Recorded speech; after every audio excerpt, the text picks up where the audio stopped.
we had talked a little bit about one option for you in terms of continuing to publish some of these books that are tie-ins to your current books that maybe wouldn't have the appeal for a publishing house might be to self-publish and become a hybrid author. And you've had conversations with your agent about doing just that.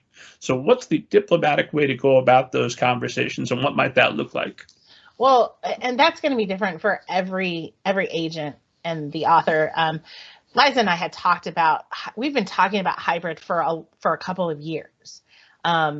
And I had always been like, it's enough for me just to get like a novel done every 5 years. So can we just hold off on that? Like, I wasn't ready to talk about that. But because we kind of laid that groundwork, I went to her and I said, look, I've got these projects. You've already passed on them. As they're not really tied to this particular book. It's actually the first book that I ever wrote. I said, I want to take that book. I want to pick a different character who is snarky and sarcastic and funny. And I want to write the story from her point of view. But because it's shapeshifters and werewolves and vampires and all that stuff, I said, it's not going to have that mass appeal, especially with the publishing house that I'm with. I think I just want to write for fun and I want to self-publish. And she was like, okay, do it. She's like, if it helps to like uplift your writing and it helps you to enjoy writing, then absolutely do what you need to do.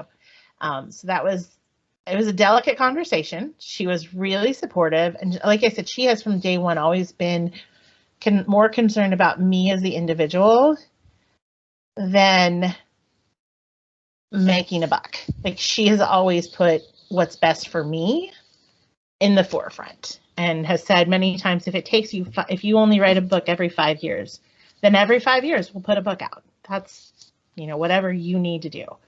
And so she was really supportive.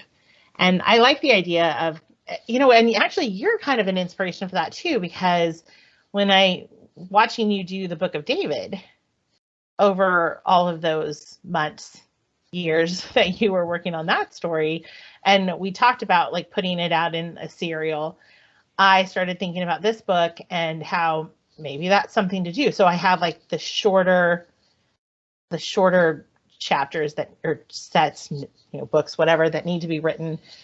So it gives me a little bit of time to work on both that traditional publication and the more self-published kind of side of it. So that's your fault. That's on you, man. Well, we'll see how it comes out. When it's a tremendous success, I will take all the credit. I give you the idea. And if it's a failure, I'll tell everyone, I told her not to do it. I don't. I have no doubt.